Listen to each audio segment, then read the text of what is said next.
I'm Andrew Lindsey. I'm a market strategist and a business developer for Alpha Corporation, which is a large built environment firm located in DC. I'm also the executive director and founder of an organization called the International Education Infrastructure Alliance. And I'm also a steering committee member in the US for the Construction Blockchain Consortium. Most definitely. I don't think there's much of an argument around that. It's just a matter of when and how. But I think most definitely. I think a lot of people would right off the bat say finance, but what's interesting is it's difficult to sort of subsection industries when many of the applications of the technology is actually allowing for multiple industries to work together more effectively. That being said, and from my perspective, construction is really where it's going to hit hard. So I think overall, finding collaborative and project team opportunities to facilitate transparency as well as a closer idea of cooperation is really where it's going to hit. So when it comes to, say, document handover, claims, I also think the ability to facilitate, say, finance and revenue distribution for things like P3 projects are going to be a huge application, especially in the States. So right now, I know that document handover is a big focus. I think it's an easier way to break into the market. One thing that we see in the US and working with federal government projects, we often don't see things like BIM, which is unfortunate because you have, say, Web 1.0 that hit effectively. We all emailed each other documents and everything else. And then you have Web 2.0, where there are a lot of sort of more advanced technologies available that allow us to actively sort of interact with these design docs, engineering docs.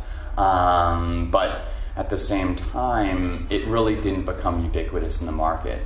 What we're running into now, though, is a point at which there's just a huge backflow of technology that really didn't take hold in the industry. So now, easing into it, doing document handover, I think, is really sort of the starting point. But as we roll forward, I think doing asset management and finance, I think that's going to be sort of another big step. I think smart contracts are also going to be a really big step, just to facilitate sort of a more transparent and organized snapshot of sort of 30,000 foot view on a project. But sort of down the line, and really what I'm focused on is as we build out infrastructure, we have a real opportunity to combine a lot of the applicable or the applications of blockchain technology to allow for, say, finance and project 30,000 foot view to happen at the same way in conjunction with smart contracts. And so now I'll give you an example. If you look at the potential for a distributed autonomous organization and you connect a smart contract with document handover with IoT, with finance, well, now you're talking about the ability for a building to maintain itself. And it can, have a very accurate snapshot. It allows for an organization to not, manage 5 buildings, but 50 in the same capacity. And that really, because of the sheer scale of infrastructure, is mind-boggling, but also absolutely necessary. That's tough because at its most mature level right now, I think it's pretty early still. Especially because it has to break into the market. But as far as most mature, I would say finance and supply chain management. An example of that would be IBM partnered with Maersk not too long ago and came out with a blockchain solution that allowed for them to actually track exactly where their materials are as they're shipping across the world. As far as least advanced, I would say sort of the distributed autonomous organization model, just because it demands that there are multiple forms of blockchain that are interacting actively, which is going to be sort of a snowball and step-by-step process. Another one that I forgot to mention was also a security change, which is huge, right? So imagine in a procurement process, you're able to upload your information, and have that information updated based off of current goings on. Well, now if I go to bid on a project, instead of having to verify all of my materials, now they can see exactly what happened, what claims were filed, were we on cost, under budget, what happened in this project. I think that's going to be one that is all too necessary in the market right now, where oftentimes you can find a lot of projects being executed on based on backroom deals.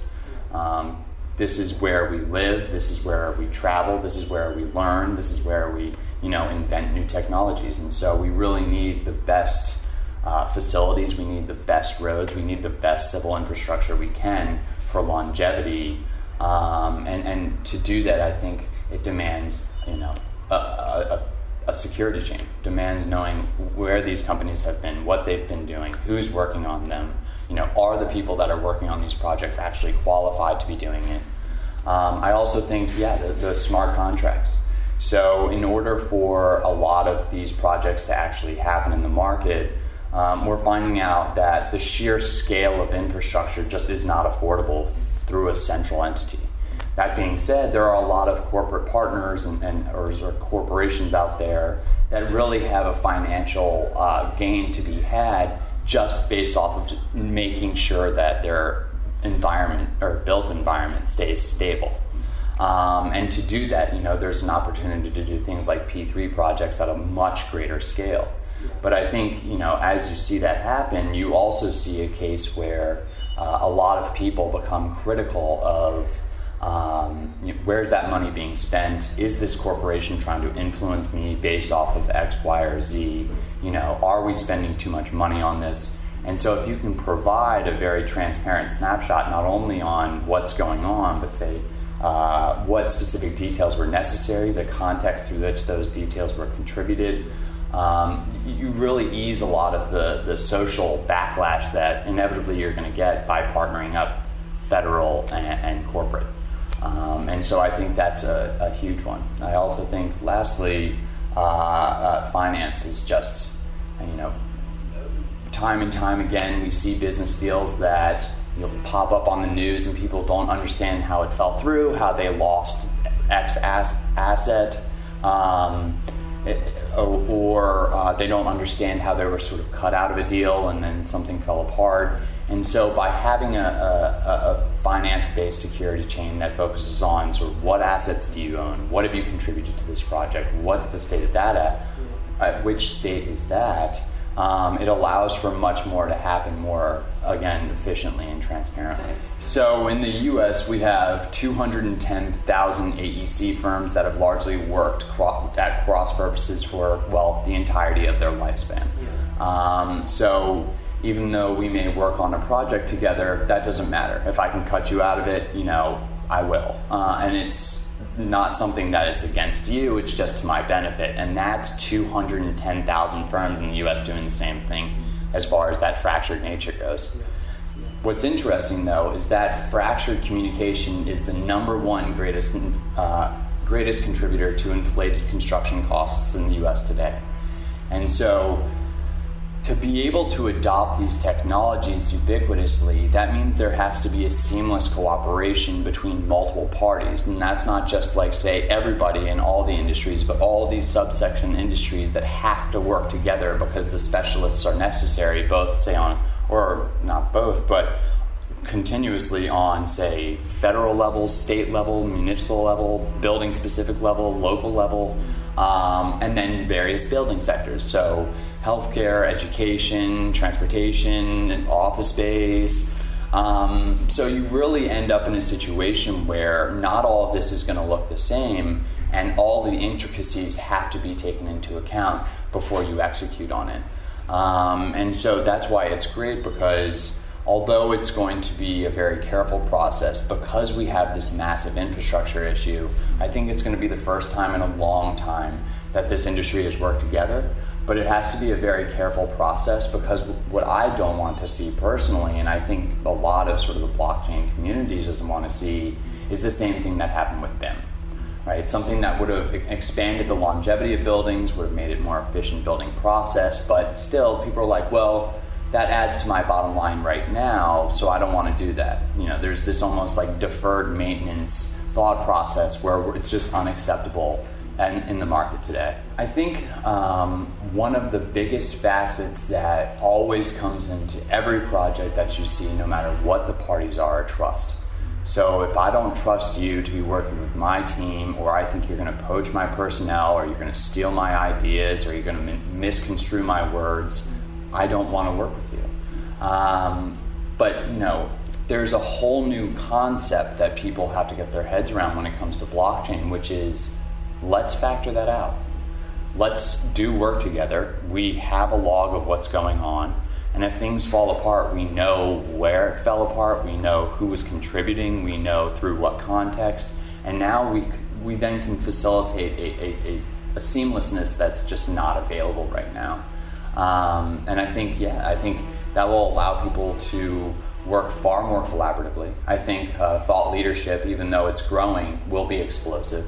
I think people will be willing to add and adjust other people's designs with thinking that, I'm stepping on their toes, or this is way too iterative, we need to find a solution. No, I think, it creates a flow that is, it's much more beneficial for what the end goal is, rather than this choppy nature that we have right now.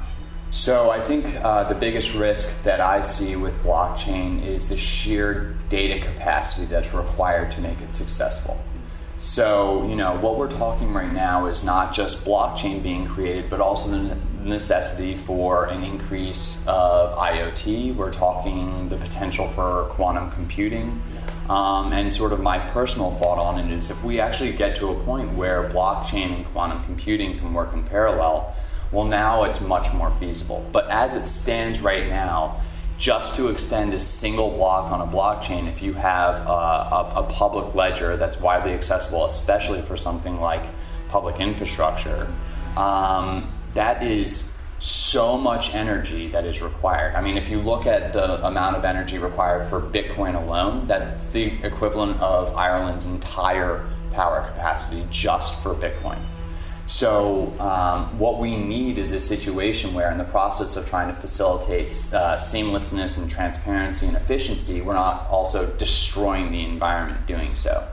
And so that's sort of the whole crux of the argument is, are we creating sort of localized or private blockchains? Because then it's sort of just as fractured.